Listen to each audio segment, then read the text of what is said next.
Massachusetts-born Tommy Tallarico is a full-time music guy who knows what it's like to have to sleep under a pier in Huntington Beach, California. And he knows what it's like to retire to a five-star hotel when he's on the road with one of his video game live productions. Tallarico has a lock on the video game industry, pretty much. He's a leading composer with hundreds of titles under his belt and the creator behind the innovative Video Games Live. It's a concert event featuring music from the most popular video games of all time.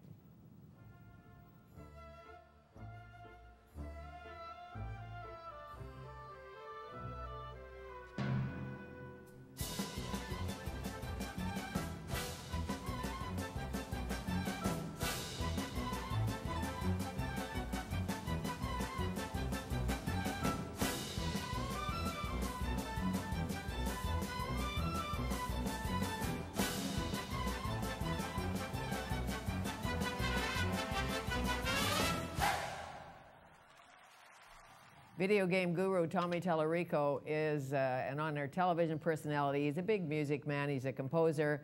And a little secret, he always wanted to write an Italian opera. It's true. True story.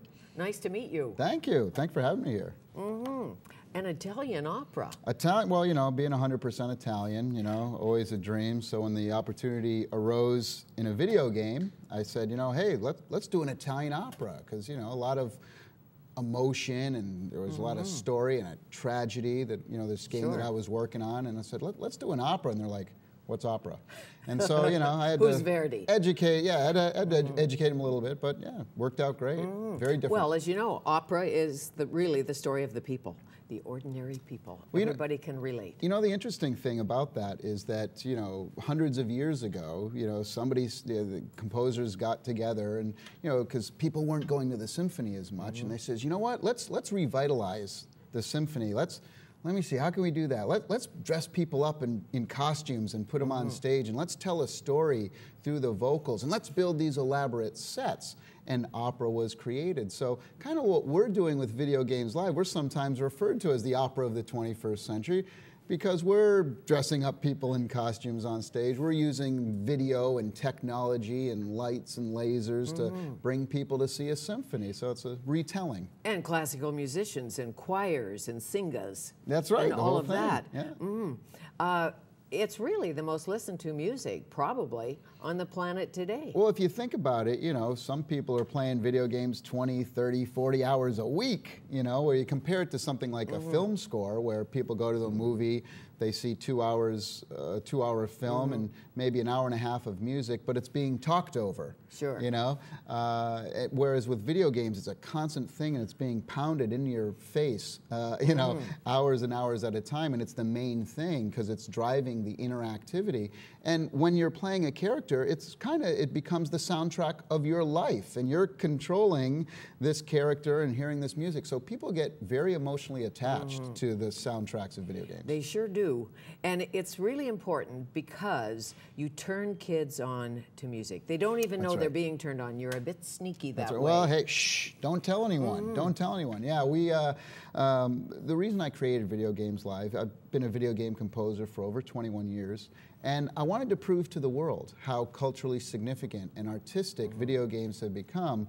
So I wanted to create a show for everybody, not just hardcore gamers, but like you mentioned, the other side of that is that we're also helping to usher in a whole new generation of people to come and appreciate the arts and appreciate symphonic music. Sure, because as you know, to turn a child onto music, you have to turn them on to what they like. That's right. And let them play the song that jazzes them, and then they might practice their piano. Well, I'll tell you how I got turned on to symphonic music myself. I grew up in the 70s and 80s, and when I was 10 years old, Star Wars came out. And that was the first time I'd really heard orchestral music where it really sunk into me, and I'm like, wow, this is amazing. So, you know, and then I started to listen to Beethoven and Mozart because I started to read up on this, who's this John Williams guy who composed the score? We didn't have the internet back then, so it was going to the library and looking in magazines for interviews and things. And so from there, so because of Star Wars, that pop culture, that got me interested in classical music and end up composing for symphonies. And the interesting thing about that, though, is that we're seeing the same thing now 30 years later with Video Games Live, where some of the greatest emails and letters we get after a performance are from parents saying, you know, I took my kids to the show last night, we're sitting around the breakfast table, and my 8-year-old daughter turned to me and said, Mom, I'd like to start taking violin lessons so I can learn the music to Zelda or Final Fantasy, because I saw the show last night. Or Sonic the Black Knight. Sonic and the Black Knight, Sonic the Hedgehog. Sonic the Hedgehog. Yes, absolutely. Please, Sonic and Knuckles and all of that. You're a big Sonic fan, I can tell. I'm a big Sonic fan. Yes, huge, enormous. Yep, you have him on your Facebook page. He's your friend on your Facebook. Yes, he is. I love Sonic. Yes, I do.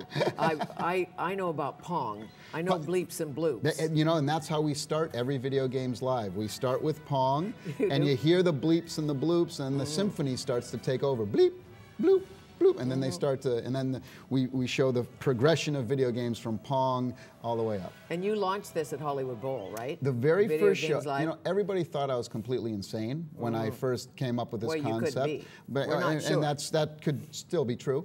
But when we launched it in 2005, I wanted to launch it at quite arguably one of the biggest, most prestigious venues in the world, and everybody thought I was insane because of the concept. Kids aren't going to listen to symphonies, and symphonies aren't going to play video game music, and who the heck would go listen to video game music anyway? But my parents always told me never take no for an answer, and I said no. And people were like, no one starts at the Hollywood Bowl. You perform for 30 years, and then maybe if you're lucky, you get invited to go to the Hollywood. You want your first show ever to be at the Hollywood? I said, yep, absolutely, you know. And we did that, and over 11,000 people came and proved the concept. Oh, and that's a magic place to hear music. I know. I mean, to be on the same stage as like the Beatles, and they have pictures backstage of Jimi Hendrix, and all the amazing. What's it like for you, as a composer, as a person behind all of this, to sit in the audience? And I never get to sit in the audience. Oh, you're backstage? I've never seen my own show once. Yeah, I'm either on stage or backstage about to go on. So.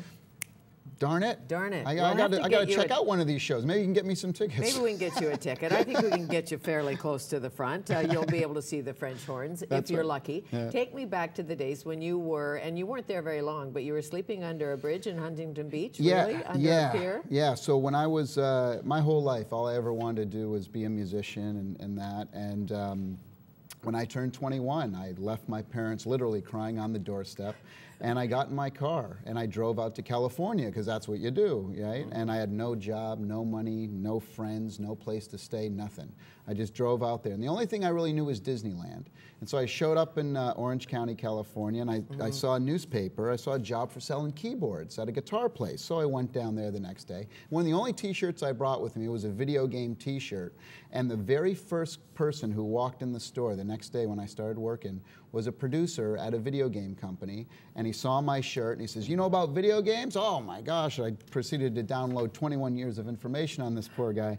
And he says, you want a job? We're starting a game company right down the street. So I was in California 3 days, and I was in the video games industry. And but yeah, the first 3 weeks I was there, I didn't have money, so I was sleeping under a pier.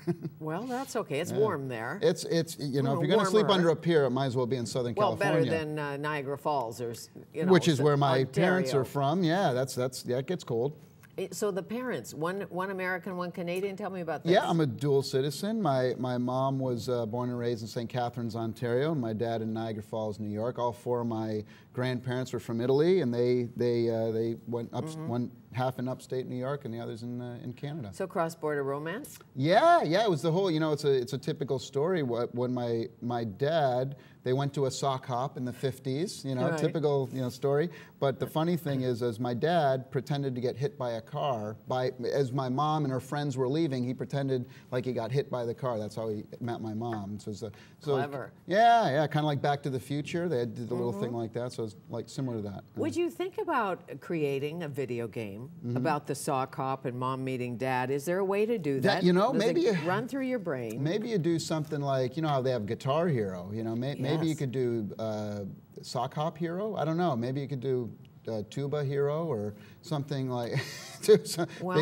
Big Band Hero. Sure, why 50s not? rock and roll, you could do that in a video game, right? Right. They have Guitar Hero, why not do it all with Elvis Presley, Jerry Lee Lewis, and all my favorites? I don't know. Exactly, and maybe bring on the Mamas and the Papas to end it all. Well, I there don't you go. know. There's end in the, yeah. We'll think of something. Okay. You will. Tommy Tallarico, our guest. We'll come back.